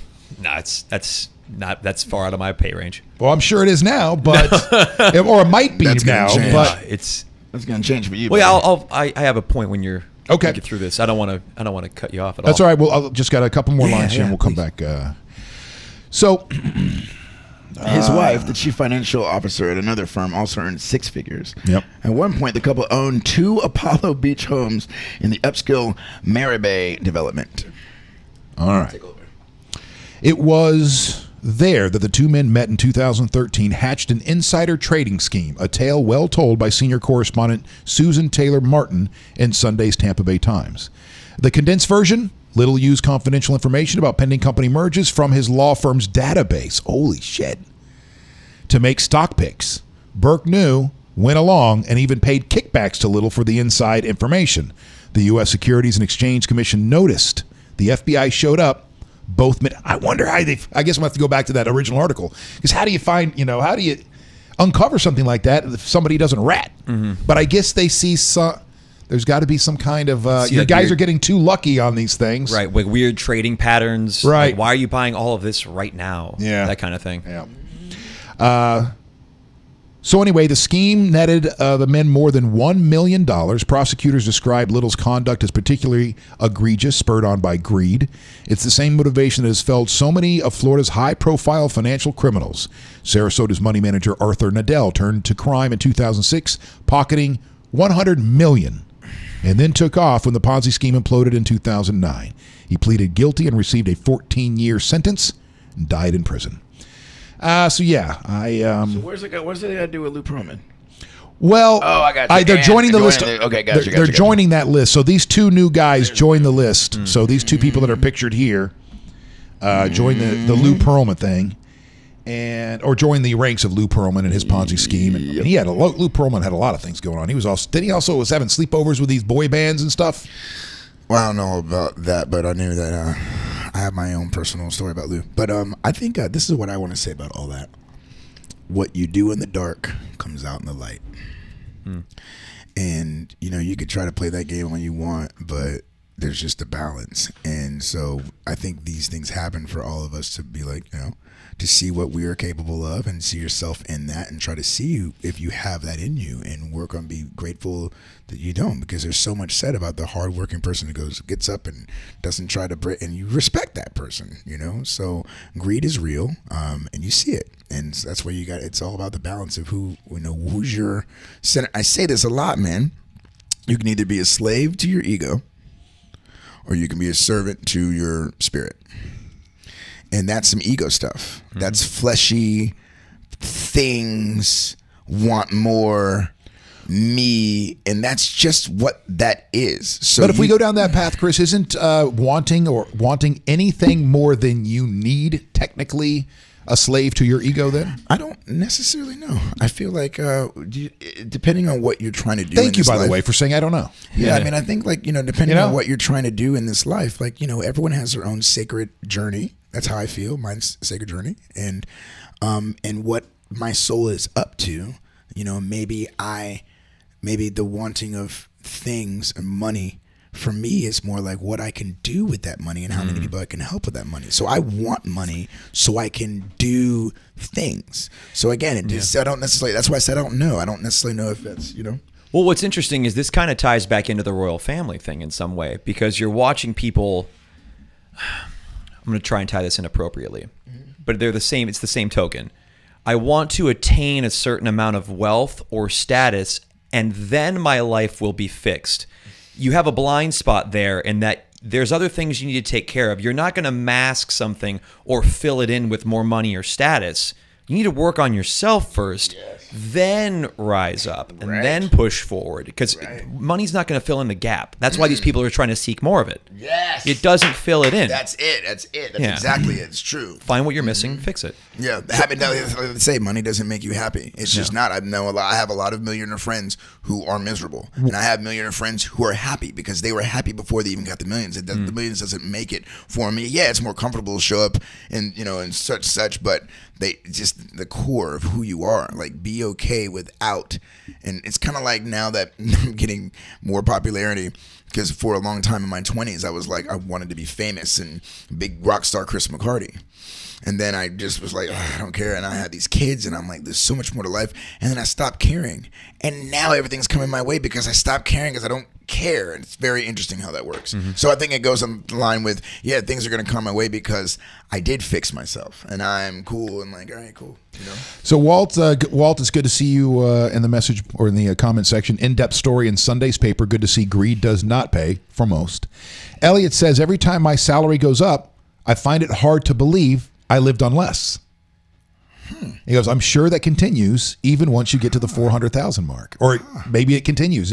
But I think that goes back to what you were saying, is that then that means there's something else there that needs to be filled, and you're not, no matter how much money you dump into that, you're not going to fill that hole. But. Yeah, my story with Lou Pearlman is you got a story with Lou Pearlman. Right. So I knew this dude was crook. You watch things and there's something just off about the situation. What year? So what year was this? 2005. So he is got in sync, but he's there. So there's this contest called Talent Rock, right? So I enter into the adult thing, and it's in Orlando, and I see Lou Pearlman in the hallway. Right now, we got to remember, I'm 25. I am just ego. I'm still me. I'm so happy, but I didn't realize how, dude, I think I'm the dude. So I walk up to him, like, Lou, how many people tell you that they're the real deal? He goes, once or twice. I said, I'm the real deal. I want you to remember my name. It's Chris McCarty. Shakes hand, and I leave, right? Just arrogant. Just is what it is. You're a cocky young man. You're a confident young man. And so then the next day, I see him again. I walk up to him, like, Lou, what's my name? And he goes, now who I am now, I'm like, dude, this dude is probably run up by 3,000 people. Why would you think that you're that special? Right, this is who I am now. I would never do that to anyone. But I, of course, my ego was bruised. I was like, what? So I walk. So what happens is it's time for the finals, and they name 6 male finalists, and they have these 2 huge jumbotron screens, and when they call you, stand up, and then the camera follows you all the way, right? I'm the one dude walking around with a guitar everywhere I'm going. So I'm on the side. I'm not sitting down. I'm the last name they call. So I beeline it, and no one sees me on the screen. They don't see. Now, Lou's one of the judges. So I'm the last guy to go. I walk on the stage. I'm staring at Lou Pearlman's face, just like staring. I'm such a cocky dude. Confident as all gets, and he just kind of gave me a look like, there's that guy. There's that obnoxious kid. Right. So I do my song, and the crowd's clapping with me, and then they call me the winner, right? So the winner, I get to go meet Lou, take pictures. He signs me to his label, and now it's time to rock and roll. What did I do? I took my one little plaque and I left. did not go because I knew I'm still, like I said, I'm still spiritually, like I'm still like, dude. Wait. So, but part of this deal is you went there to perform so you could meet these people and get signed to something. Now, here's what's funny. The day before I flew out there was a battle of the bands in South Carolina that the Chris McCarty band was in. We are established, we're doing our thing, and we end up coming in second place to a bunch of high school kids, right? Now, I'm angry. Everyone in the band is like, because, I mean, people were like, dude, that band didn't win. It was one of those situations. So I'm so mad and I fly down there and everyone's all happy and I'm just annoyed. And then on top of that, my cell phone, I lose breaks or something, so I don't even have a cell phone. I'm just annoyed. I don't even care about this because I think everything's BS and blah, blah, blah, right? So, you know, but I knew that this dude was off. I just felt like I still have that same, this guy is just off. Like, don't sign that. Like, you already know not to sign that. But that's not what drove you in that moment. What drove you in that moment was this F you, screw you. Yeah, it was very much so you didn't think I was a dude. So, but now that I am, I'm not signing you. I'm out. You didn't know. And that was arrogance and ego. I understand it. But it was also partly, I knew the dude was off. Like, I had the voice. It's just same voice that said something to him, same voice. And the voice was still talking like, don't do that. And do you remember the month that year? You said it was 2006? 2005. Or 2005? Okay. I feel like it was June. Okay. Well, June, 2 years later, he was arrested. He was arrested June of 2007. And I would have been on his label, right? And who knows what would have gone down? You'd had a sleep a pajama party over the Perlmans. So all right, that's my loose story. All right, up next, Publix. I love Publix so much. This is not a paid endorsement. I'll endorse you for free, Publix, because I love you so much. But we are at odds today politically. Because Publix is supporting Adam Putnam's run for governor like no politician before. No other Florida candidate comes close to the type of monetary help Putnam is getting from Florida's largest private employer. Now, you might be asking yourself, Fish, you've done such a great job of playing it down the middle, not picking sides and this and this and this. Why all of a sudden you're going after my boy Adam Putnam? I'll tell you why. Because I saw Adam Putnam's commercial the other day. And he was talking, and his enemy was the liberal elite. And I no longer am going to support or give any kind of time to any politician who's trying to draw to energize his base by making enemies, by highlighting enemies, and going. I'm going up there to take care of the liberal elite. F you. Okay. Now it has nothing to do with liberalism or conservatism. I think I just added an extra syllable into that one. Too, but it's okay. We know what you mean. And because if it's somebody on the other side too that's going to go up there and take care of those right-wing nuts or whatever, however they want to phrase it, you're out too. You have no play. We're done with you. Okay. I like that. Average Americans, normal people are done with that. If you want to keep riling up the most paranoid parts of your base, keep going. But people like me and others around the country are going to stand up and stop you, or do what we can to stop you.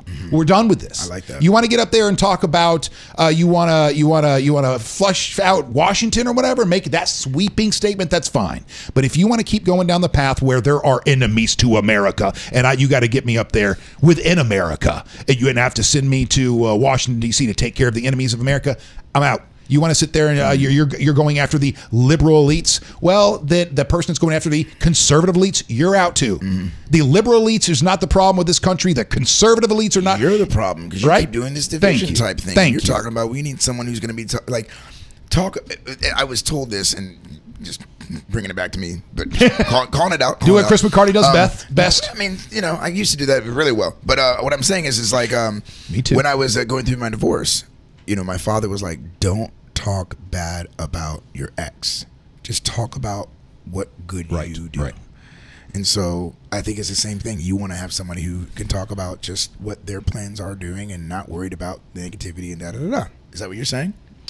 Yes. Listen, I understand there are battles of ideology. And I understand that Adam Putnam is trying to, he is ringing a certain bell.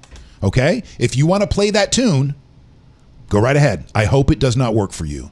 I know that it worked for the guy that's president now. I hope it does not work for you, and I hope it doesn't work for any Democrat or Republican or independent or anybody else. If you go up there, if you're trying to sell me on there is an enemy that you need to defeat if I vote for you, you're out. I'm not even listening to you. Yeah, man. I don't care what else you're bringing to the table, how much good you're going to do for the state of Florida. Publix obviously feels like Adam Putnam's going to do something great that would benefit Publix and Florida.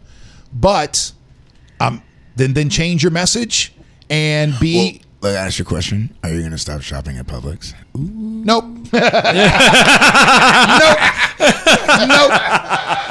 Matter of fact, talking about Publix so much, I'm going to get a Publix sub on the way home today. Yeah. So I guess part of my money is going to Publix. Platter, please. And Walt says, "Amen. Stop the divisiveness or divisiveness." Yep. If you're from across the pond.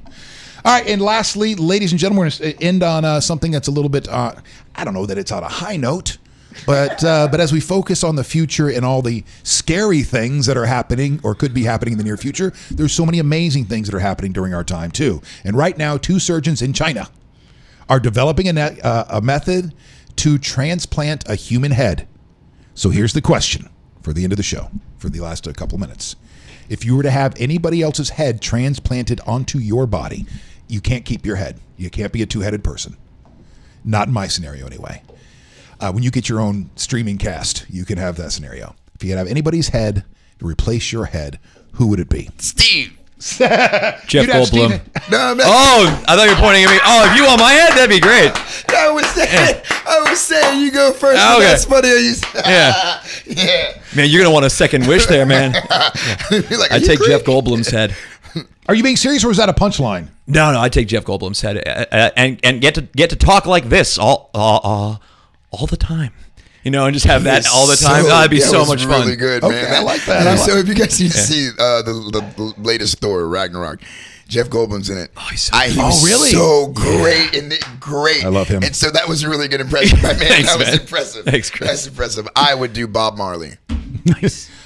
Okay, which is not a far. There are some times that I'll look at you. You'll be smiling a certain way, you know, and I just get lost in your Your eyes. Marliness. And, your locks. or there'll be something, and you'll just do something. I'm like, that registered very Bob Marley to me. That's cool, man. Or maybe it's my ignorance, and just because you have some color in your skin and some dreadlocks, and every now That's and again, okay. I'll take it either way. take it either way. Who would you do? Yeah, what would you be? If I could replace my, well, first of all, Here we go. Elliot says Davey Havoc. Do you guys know who Davey Havoc is? No, Do not. The lead singer of the band AFI. Oh, okay. So he says that Davey Havoc. If I could replace my head with any, because I have a huge noggin, okay, a humongous noggin, I would want to shrink it up some, even though it would look stupid on my body. I'd have to go with Deadpool's head. I'd want to have Ryan Reynolds' head on my body. Right. Jeff Goldblum. That's the answer. That's the answer of the day right there. Right on. Pat Largo, head transplant should be big points according to the new China point system you talked about yesterday. You were in here when we talked about that, right, Chris? How China's got that new social point system? No. And, you weren't. All right, Social so points. I can't believe that. I haven't heard of this. This is, I think, one of the biggest stories in the world, and it doesn't seem like anybody knows about it. We are living in a dystopian future right now, or at least those in China are. They've had this, what do they call that, a test cities, whatever. And now this is getting ready to expand to the entire country, where your social status or social credit, that's what it is, social credit goes up and down. So you spend too much time online playing video games, tick, tick, tick, tick, tick, your social credits go down.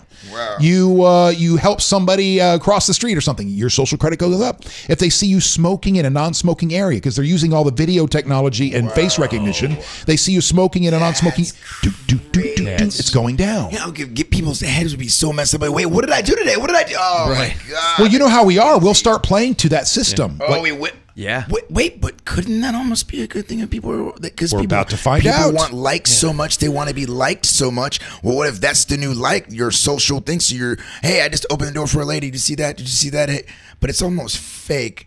But I'd rather live that fake life of everyone trying to be nice than everyone being. Does it become practice, though? Boom. Think about what that does for dating. It's like, I'm not taking out anyone who's got a under 150. Well, that's what's going to happen. Right. Yeah. This is- Wow. well, that's one of the futures that I can kinda- easily see. Yeah. Hey, listen, I'm down with that, dude. That's kind of cool. You have like That's a little kinda highlight cool. reel of you like walking women across the street and opening doors for people. So here are some of the penalties outside of like arrest and stuff like that is, for instance, there's like 1 million people right now, or I can't remember the number. I take the number back, but it's a lot of people right now in China that can't fly, that can't go on a train because their numbers already dropped below a certain level. So they're not allowed to use the, they can't even pay for it. The public transportation or airplanes or trains. Wow. See, I think I know what you're saying. Where there could be an issue. Yeah, you can cause revolt. Yeah, people being like, wait a minute, like that could, because there is a level of control in that as well. Oh, it is all control. Time. This like, is engineering. Like, if I just so y'all don't know this. Since I stopped smoking and whatnot, I've been really into just working out, and because you got to lose one to pick up another one. Oh, so yeah. I'm doing now I'm on my gallon of water thing. So I drink half a gallon before, like, as soon as I wake up. So I got here, I had to use the bathroom. I'm trying to get in the room, it's used. So what I do? I step outside and go. You mean my points would go down because of that situation? Oh, yeah, if it got caught on, yes. Yeah, oh, yeah, because that's even worse than smoke, because that would be public indecency in a whole different level. So your points would have went down big time. I don't know if I dig that. So, one of the, because they even talk about I can't fly? Oh, man. Well, they're talking, they even use the term purify. Which is a heart. Going back to purifying the like yeah, man. That's got an overtone. For yeah, sure. absolutely. Ooh. So here's something to think about, and I know that for those of you that were watching yesterday, you heard this same little thing, but they weren't here. Here in America, our politicians, once we get to Washington, are mostly what? Profession-wise, Lawyers. Or businessmen, right? Lawyers. It's because of the way that our Constitution is. It serves you to be a lawyer to manipulate the wording to get the Constitution to say what you need it to say. Well, in China, it is, from what I understand, most of their lawmakers in Beijing or wherever they're out of are not lawyers. They're engineers. So you have people that are have all these different ways that we could perfect things and fix things. And people are numbers. They're not people. You are variable in machinery. Oh, that's scary. Yeah. Right. So on one hand, you go, wow, that's genius. They might be able to do what they think they're going to do. But on the other hand, when you think about the fallout from that, there are going to be a lot of losers, and maybe enough where there is some huge revolt. So maybe in the future, what will end up happening, which would be awesome, is if you take a certain number of each group, the engineers, the lawyers, the doctors, everyone, the candlestick makers, and then you have that be your Congress, if you would, and then you really have some. I mean, who knows? That might be where it's Court's called it Yelp for people. Get arrested. Hey, listen, I know we had a really mediocre date, but if you could go on line and say that you had a great time, that I opened the door for you. You were such a gentleman. I'll bet. No, but I think that man, it sounds like what I was talking about almost sounds like one big world government. You've got them and got them and got them, and we'll see what happens. And then, so Pat Largo, going back to the Publix thing, he said, true about the Publix Putnam train. I was going to Publix for a sub sandwich. Now I'm going to Subway because I think the Jared thing died down a bit. Thank you, Pat. All right, that's all I have news-wise. Thank you, gentlemen, for a great show. It's 1:11. Will you come back? For having me. Will you come back? Yeah, dude, please. Anytime you guys want me to come in here, I'll be happy to come by. So what time are you heading? Oh, no, it's not at the Amelie tonight. So what are you up to tonight then? So tonight I get to be a fan. That, Greg Wolf's hosting the watch party in Centro Ybor. They're closing down 7th, which is going to be pretty rad. Awesome. And they're going to have TVs on like 18th Street, 17th Street, and 16th. And everyone can just go out there and hang out. And then Thursday, Curtis Hickson Park. So where will you be? So everyone knows if they want to hang out with you. Where do you think? I might go tonight. I might just watch from home on the couch. Just it's just like me, dude. Get ready. Get ready for when they come back. Yeah. Well, tonight's Justin Timberlake at the Amelie. I thought that was tomorrow. No, that's tonight. Dude, they are busy like you wouldn't believe, man. Yeah. My wife's going to that. So tonight I'll be out at join me if you guys want to do. Well, I guess nobody's going to want to. You're going to want to watch. We'll have the Lightning game on at trivia. If you want to come out to Boulevard Burger, St. Pete Beach, starting at 7 o'clock, and we're going to push off Duckies until after the Lightning win the Stanley Cup. All right, then we will start our late night trivia night at Duckies, but we'll wait till after they win the Stanley Cup, before we do that. Chords, any centralization is bad. Chords, communism at its finest, which is a good point too. We're not going to get into that discussion of capitalism versus communism, but we did go down that path earlier in the show because it seems like every generation, kids in America, they feel like communism is the way to go, to engineer the perfect society. Just turn it over to the government and let them do it. But that's why that class you were talking about, it's sad that it stopped being taught in the 80s. Yeah, my grandfather, Americanism versus communism. Yeah. It's fascinating stuff, man. Right. Although I do appreciate good people trying to make the world perfect. Just remember, all that road to hell is paved with good intentions, no matter how smart you think you are. As he said, even when it's chaos and messed up, it's actually perfect. That's right. It's good. That's right. All right. Thank you so much. You have a great time, Steven. Thank you so much Thank for you for having me, by. guys, for real. Chris, love you, man. You got a gig tonight? No, I am not. Now that I thought that Justin was tomorrow, I might be trying to go to the concert. And Robert brings up one last good point about what's happening in China. It couldn't work here in America. The government would make themselves exempt from it, just like they do healthcare. Robert, I guarantee you, because again, I've only read a couple of stories on this. I bet you start breaking this stuff down in China too. I promise you that the leaders are not adhering to these same rules, that the same things aren't going to happen to them because, they get to make up the points on the other side because they're going to make a law that's good for everybody. So that's going to give them a good what if gajillion. People can pay for higher standing as well. Like, exactly. That's just another way to keep you know where this is going. Man. You know where this is going. Stocks and if marijuana was bad for all these years and now suddenly it's okay because they're making money off of it. What about anything gets distorted, man? It's crazy. Yep. All right. So thank you so much. Have a great day. Be kind to yourself. Be good to your fellow man. Don't forget to let your crazy breathe just a little bit. And most importantly, be the change you want to see in the world. Have a great day.